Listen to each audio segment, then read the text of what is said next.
नमस्कार, खबर तो समझिए देख रहे हैं आप। आपके साथ मैं हूं शिप्रा झा और बुलेटिन में सबसे पहले बात करेंगे पंजाब की। कैप्टन अमरिंदर सिंह के इस्तीफे के बाद पंजाब का अगला सीएम कौन होगा, इसका फैसला हो गया है।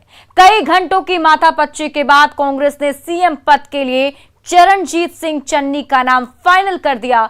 चन्नी कल सुबह 11 बजे शपथ ग्रहण करेंगे। सबसे पहले आप ये रिपोर्ट देखिए, उसके बाद खबर तो समझिए।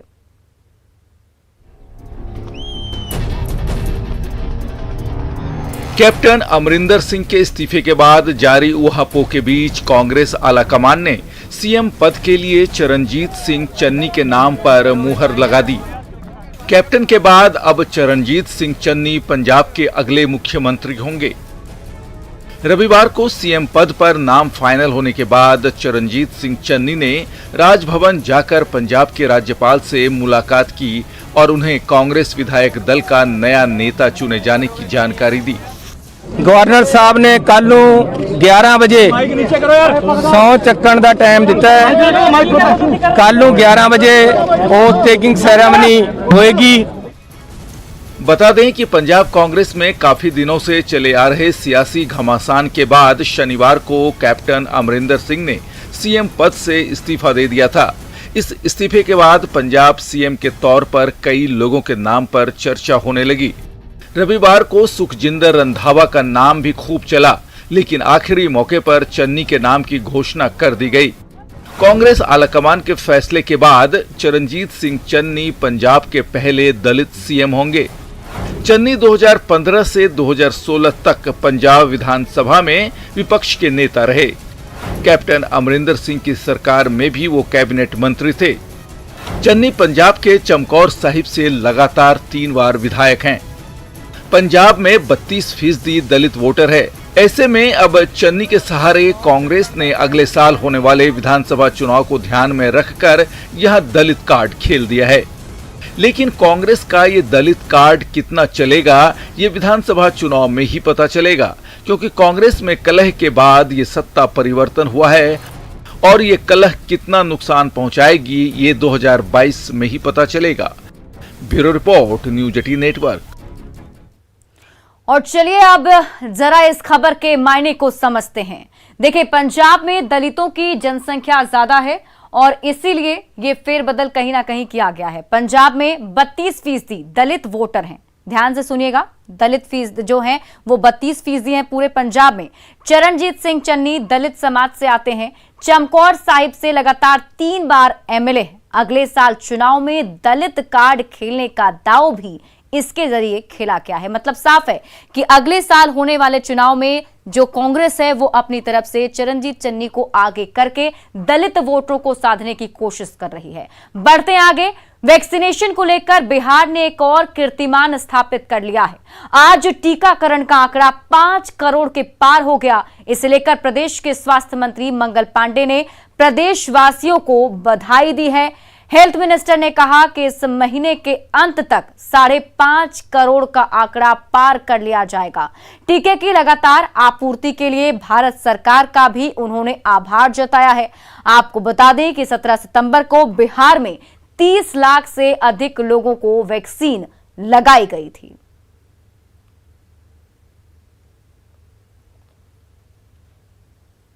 और चलिए अब इस खबर के मायने को समझते हैं कि बिहार ने इतना बड़ा रिकॉर्ड जो हासिल किया है उसके पीछे की वजह क्या रही। अब इसको समझने के लिए आपको बिहार की पूरी प्लानिंग समझनी होगी। बिहार ने वैक्सीनेशन को लेकर एक अच्छी प्लानिंग की थी। प्लानिंग की बदौलत बिहार ने सभी राज्यों को पीछे छोड़ दिया है।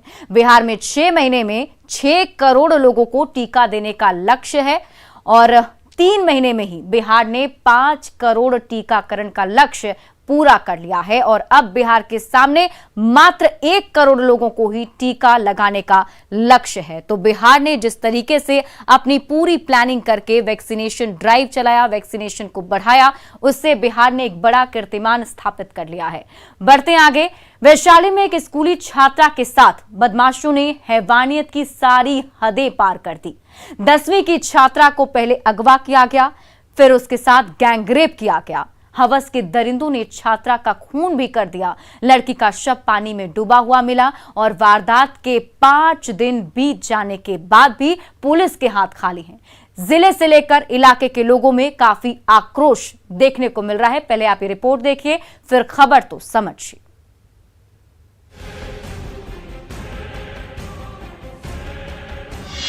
वैशाली की बेटी से हैवानियत की हद। गैंगरेप के बाद दरिंदों ने किया मर्डर।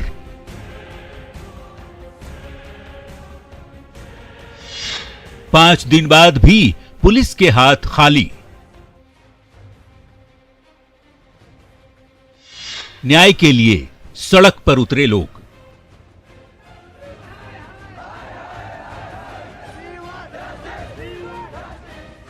वो अपने पिता की बेटी नहीं, बेटा बनकर रहती थी। अपने भाइयों से ज्यादा मेहनत पढ़ाई में करती ताकि कोई उसे बेटे से कम ना समझे। अपने पिता की वो अफसर बिटिया बनना चाहती थी, लेकिन 14 सितंबर को अपने घर से 10वीं की छात्रा कोचिंग के लिए जो निकली तो फिर लौटकर नहीं आई। दूसरे दिन सुबह उसके घर से थोड़ी ही दूर पर एक तालाब से 14 साल की बच्ची का शव तैरता हुआ मिला। फौरन पुलिस को सूचित किया गया और जांच भी शुरू हुई, लेकिन वारदात के 5 दिन बाद भी आरोपी दरिंदों पर कार्रवाई नहीं होने से नाराज लोग सड़क पर उतर आए हैं। रवैया है पुलिस की वह काफी संदेहास्पद है, क्योंकि अभी तक जो सबके साथ साइकिल और बैग की बरामदगी नहीं की गई है, इसीलिए हम लोगों में आक्रोश भी है। आपराधिक क्यों नहीं पड़ेगा? हमारे जुडिक्शन की चीज है। मैं तो अपने जुडिक्शन में देख रहा हूँ। लोग आक्रोशित हैं, लोगों को शांत कैसे कराएंगे? शांत करें, समझा रहे हैं। पुलिस अपना काम कर रही है, लेकिन आक्रोश लोगों में कार्रवाई को लेकर भी है।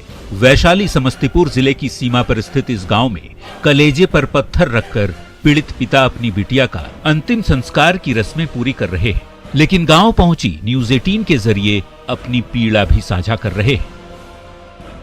क्या चाहते हैं? एक भय का वातावरण बन गया है और अंदर में डर बैठ गया है बच्चियों का।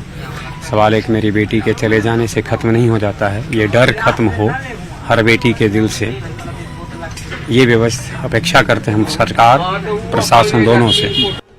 10वीं में पढ़ाई करने वाली वो बेटी अगले साल मैट्रिक की परीक्षा देने वाली थी, लेकिन मेधावी छात्रा हैवानों की शिकार हो। गांव के युवा इस वारदात से बेहद खफा है और पुलिस प्रशासन से सख्त कार्रवाई की अपील कर रहे हैं। जहां हम लोग भारत देश में बेटी को लक्ष्मी सरस्वती की तरह पूजते हैं, वैसे समाज में किसी बेटी के साथ अगर दुर्दांत अपराधी, रावण के वंशज उनको हम कहेंगे, ऐसे घिनौने काम किए हैं, उनको कड़ी से कड़ी सजा मिले। मिली जानकारी के मुताबिक इस मामले में पुलिस ने 3 लोगों को शक के आधार पर हिरासत में लिया है। तीनों से पूछताछ की जा रही है। पुलिस को शक है कि घटना में गांव के ही मंचलों का हाथ है, जिसने अपनी पहचान छुपाने के लिए उसकी हत्या कर दी। इस पूरे मामले की वैज्ञानिक तरीके से अनुसंधान करने के लिए फॉरेंसिक की टीम भी घटनास्थल पर पहुंची। स्थानीय लोगों के आक्रोश की वजह छात्रा का पोस्टमार्टम रिपोर्ट भी बताया जा रहा है, जिसमें मृत छात्रा के साथ रेप की पुष्टि नहीं हुई है। हालांकि जिले के एसपी इस बात को न्यूज़ 18 के कैमरे पर बोलने से बचते रहे। कब तक पुलिस हत्या की अनसुलझी गुत्थी सुलझा पाती है, कब तक दरिंदों को दबोच पाती है, इसका इंतजार पीड़ित परिवार को है। न्यूज़ 18 के लिए जंदाहा वैशाली से अमित कुमार की रिपोर्ट। अब जरा इस खबर के मायने को समझिए कि ये जो दरिंदगी हुई है उसके बाद से किस तरीके से युवाओं में आक्रोश फैला है। वैशाली पुलिस के खिलाफ लोगों का आक्रोश काफी ज्यादा भड़का हुआ है, तो उसकी वजह भी है। दरअसल 5 दिन पहले छात्रा का गैंगरेप और मर्डर हुआ। केस दर्ज होने के बावजूद अब तक दरिंदे पुलिस की गिरफ्त से बाहर हैं। पोस्टमार्टम रिपोर्ट में रेप की पुष्टि नहीं की गई है। पुलिस की कार्यशैली को लेकर लगातार सवाल उठ रहे हैं। पूरा परिवार दहशत में है। सरकार और प्रशासन से न्याय की गुहार लगाई जा रही है। न्यूज़ 18 की टीम जब मौका वारदात पर पहुंची, वहां के लोगों से पूछताछ की, उनसे बातचीत की, तब जाकर उनके परिजनों ने अपनी पीड़ा हमारे साथ भी साझा की है। देखना होगा पुलिस कब तक उन आरोपियों को गिरफ्तार करती है। बढ़ते हैं आगे और बात सॉल्वर गैंग की। सॉल्वर गैंग की साजिश के एक से एक राज खुल रहे हैं। यूपी से बिहार तक छापेमारी हो रही है, गिरफ्तारियों का दौर भी जारी है। सवाल यह है कि आखिर पीके ने और कितने लोगों को अपने जाल में फंसाया है। पहले आप ये रिपोर्ट देखिए, फिर खबर तो समझाएंगे। शिकंजे में सॉल्वर गैंग के शातिर, अब तक 6 अपराधी गिरफ्तार। पीके के प्लान के और कितने किरदार? क्या है मास्टरमाइंड पीके का असली नाम?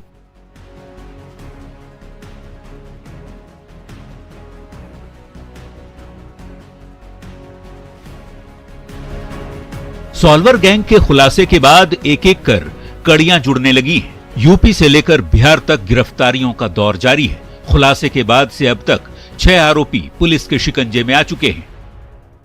एक तरफ जहां यूपी में क्राइम ब्रांच और सारनाथ पुलिस की टीम वहां कार्रवाई लगातार कर रही है, वहीं दूसरी तरफ बिहार में भी यूपी से पुलिस टीम आई है और यहां पर आर्थिक अपराध इकाई और पटना पुलिस के सहयोग से एक्शन लगातार जारी है। इस पूरे मामले में जो सॉल्वर गैंग है उसके 2 महत्वपूर्ण जो सदस्य हैं, विकास महतो और फोटोशॉपर राजू, उनको बनारस से गिरफ्तार किया गया है। गिरफ्तार आरोपियों में से विकास खगड़िया और राजू जहानाबाद का रहने वाला है। इनके पास से कई अहम दस्तावेज मिले हैं, जिनमें फोटोग्राफ, एडमिट कार्ड, आधार कार्ड, मोबाइल, लैपटॉप सहित कई चीजें शामिल हैं।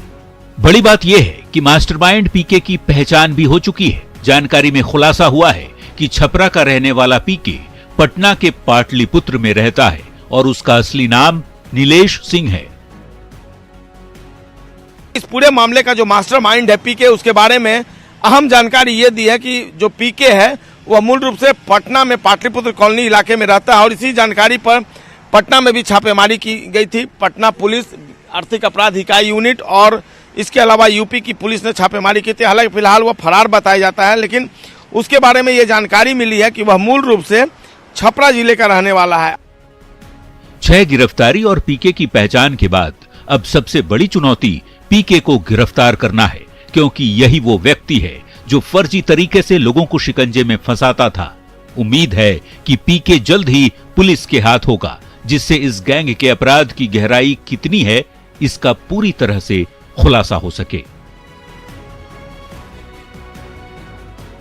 संजय कुमार, न्यूज़ 18 पटना।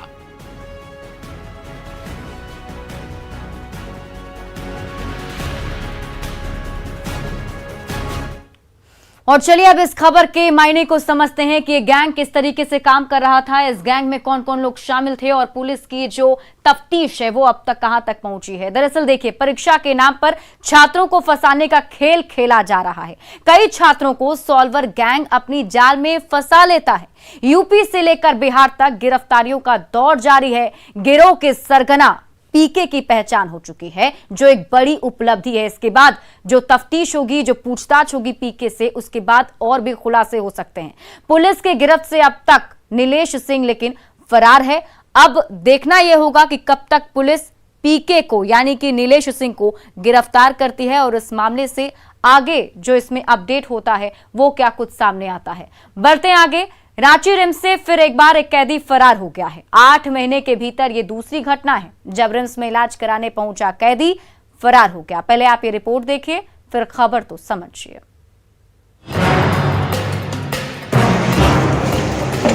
रिम्स में पुलिस बलों की ये मौजूदगी तब है जब यहां से कैदी फरार हो गया है। काश कैदी के भाग जाने से पहले पुलिस जवानों की इस भीड़ में से एक हिस्सा भी यहां मौजूद होती तो बदहाल पुलिसिंग को लेकर सवाल नहीं उठते।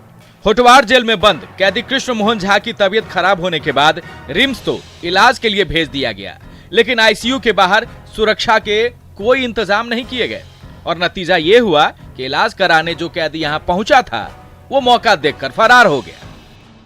मैं जो एक कैदी यहाँ पे इलाजरत था, जो बिरसा मुंडा होटवार जो जेल है वहाँ से आया था, और अभी हम लोग उसमें जानकारी हम लोगों को हुई है। हम लोग उसका जो भी एंटीसीडेंट है वो देख रहे हैं और जो भी उनके संबंधित ठिकाने हैं जहाँ पे कि वो जा सकता है और उसका जो मेडिकल हिस्ट्री है उसके आधार पे हम लोग टीम बनाकर ये कार्रवाई कर रहे हैं।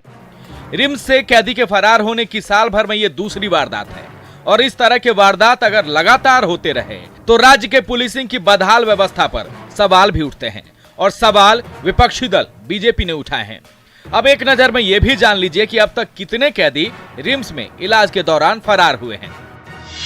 फरवरी 2021 में रिम्स के वार्ड से एक कैदी फरार हो गया। अक्टूबर 2019 में भी मेडिसिन आईसीयू से एक कैदी फरार हो गया था। मई 2018 में मर्डर का आरोपी रिम्स से फरार हो गया था। जनवरी 2018 में भी वार्ड की खिड़की तोड़कर एक कैदी फरार हो गया था। जनवरी 2017 में मर्डर का आरोपी मेडिसिन वार्ड से फरार हो गया था। जून 2016 में रिम्स से यूपी का एक कैदी फरार हो गया था। मई 2014 में रिम्स के न्यूरो सर्जरी विभाग से इलाज के दौरान एक कैदी फरार हो गया था।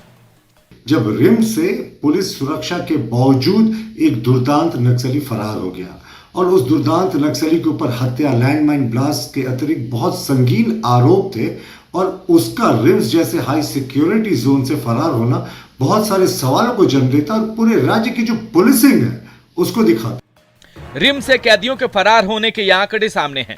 सवाल पुलिसिंग को लेकर उठ रही है तो जवाब भी नहीं देना होगा। अगर ऐसा ही रहा तो आने वाले समय में रिम्स को कैदी फरार होने का रास्ता भी मानने लगेंगे। रांची से ओम प्रकाश और निरंजन के साथ ब्यूरो रिपोर्ट, न्यूज़ 18। और अब जरा खबर के मायने समझिए कि देखिए किस तरीके से रिम्स से आरोपी जो हैं वो फरार होते जा रहे हैं। झारखंड का सबसे बड़ा सरकारी अस्पताल है रिम्स। रिम्स की सुरक्षा व्यवस्था दुरुस्त किए जाने का दावा किया जाता है। ये कहा जाता है कि रिम्स में हर चीज सही तरीके से होती है। हाल के महीनों में दूसरी बार है जो कोई कैदी, इलाजरत कैदी रिम्स से फरार हो गया है। पिछले 8 महीने में दूसरी बार पुलिस हिरासत से कैदी फरार हो गया है। आईसीयू के बाहर सुरक्षा के कोई इंतजाम नहीं होते हैं और शायद इसी का फायदा उठाकर ये कैदी जो हैं रिम्स से फरार हो जाते हैं। लेकिन किरकिरी जो है वो पुलिस प्रशासन की होती है कि आखिर ऐसा कैसा पुलिस का ये व्यवस्था है कि जो कैदी इलाज कराने जाता है वो रिम्स से फरार हो जाता है। बढ़ते हैं आगे और अब बात करेंगे नेता प्रतिपक्ष तेजस्वी यादव के झारखंड दौरे की। बिहार के नेता प्रतिपक्ष तेजस्वी यादव ने झारखंड के मुख्यमंत्री हेमंत सोरेन से मुलाकात की। अपने 2 दिवसीय झारखंड दौरे पर आए तेजस्वी प्रदेश में पार्टी का जनाधार बढ़ाने की कोशिश में लगे हैं। विधानसभा में राजद की सीटें बढ़ाने की जद्दोजहद में है। सत्ता पक्ष से जहां औपचारिक मुलाकात बता रहा है तो वहीं विपक्ष बीजेपी आरजेडी पर तंज कस रही है। पहले आप ये रिपोर्ट देखिए, फिर खबर तो समझिए।